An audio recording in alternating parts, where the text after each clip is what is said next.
Now, this right here is the Elsa RX 5700 non-XT, one of the best value cards that you can buy from AliExpress right now. We bought this one for about $102 US. Now, let's see how this card performs in our competitive games, which include these guys right here.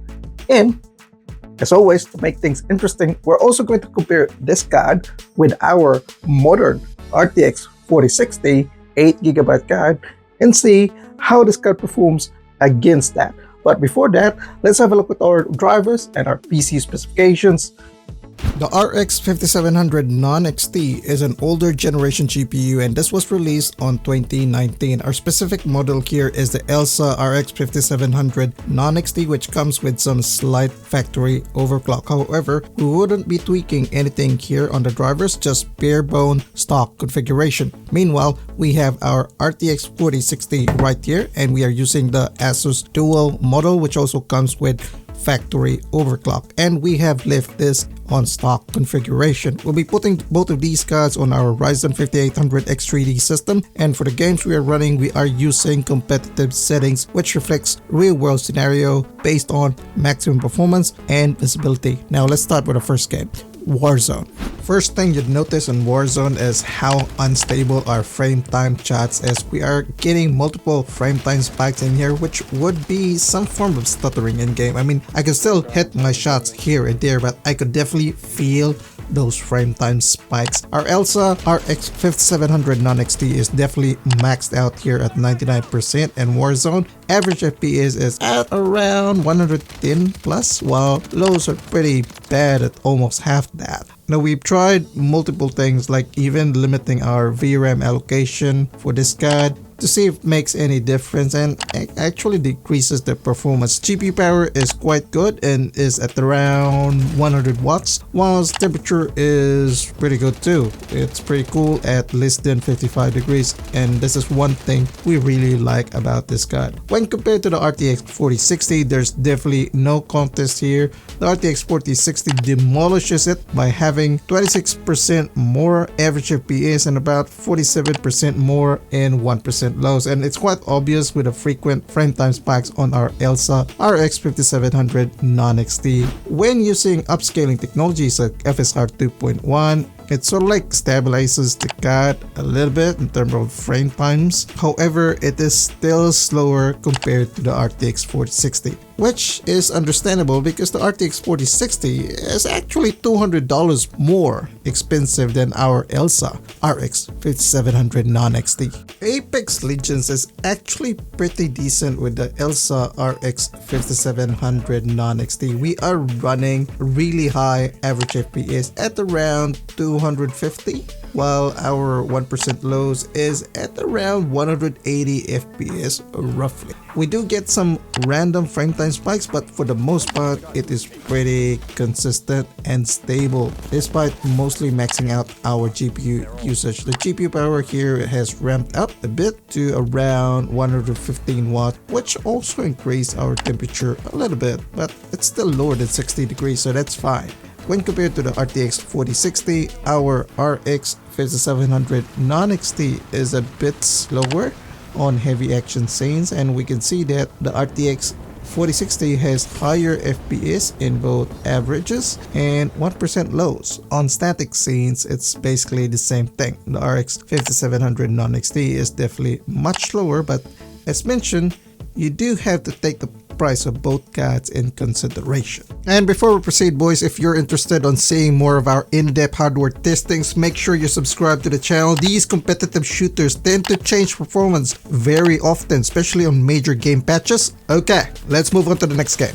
In Fortnite, running performance mode, our FPS is around 300 plus, with averages mounting all the way up to 390. Now, there are some frame time spikes when we're moving between areas and on certain situations, but this is generally okay.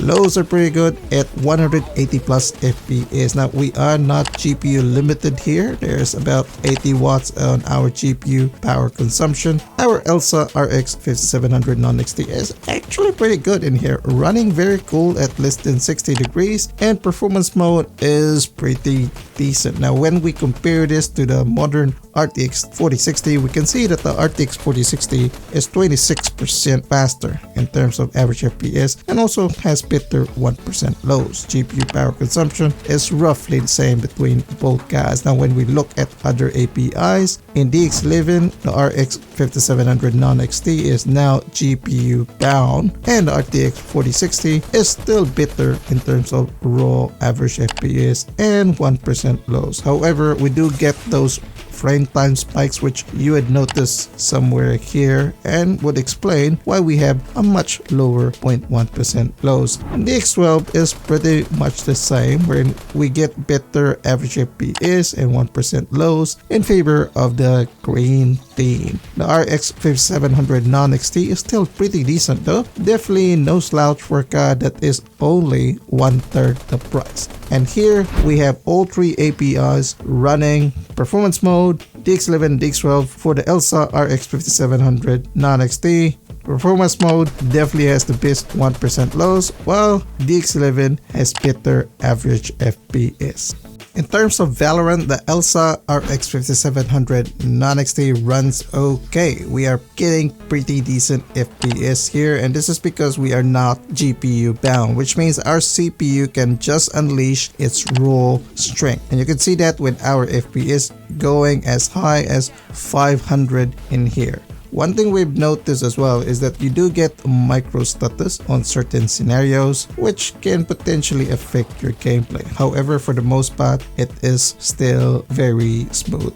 When compared to the modern RTX 4060, we can see that the RX 5700 non-XT has much better 1% lows. We are GPU bound here with the RX 5700 non-XT, but that's fine. On heavy action scenes, the same characteristics continue. Our RX 5700 non-XT is edging out the modern RTX 4060, although the 0.1% lows does go to the RTX 4060. Moving on to PUBG, and we can see that we're actually doing pretty good in here despite mostly GPU bound. Our FPS is around 170 FPS with 1% lows at around 110, and that's actually not bad. There are some frame time spikes or stutters throughout the game, which does affect our 0.1% low results, but this is PUBG. The game engine is definitely not the best one, and as mentioned before, we can probably attribute this to the game engine itself, which is loading textures and assets as you go through the map. When compared to the RTX 4060, we noticed in here that the RTX 4060 has definitely better average FPS, which is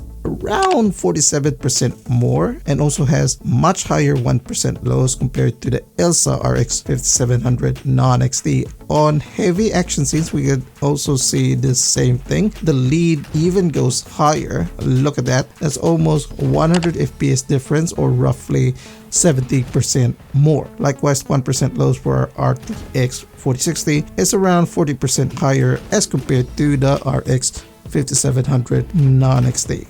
However, as mentioned, this card is much more cheaper than the RTX 4060. This one is fairly cheap and offers actually decent performance considering its price. Now, we actually went in depth on this specific card on a specific video. So if you're interested in that, click this video right here, and we'll see you guys over there.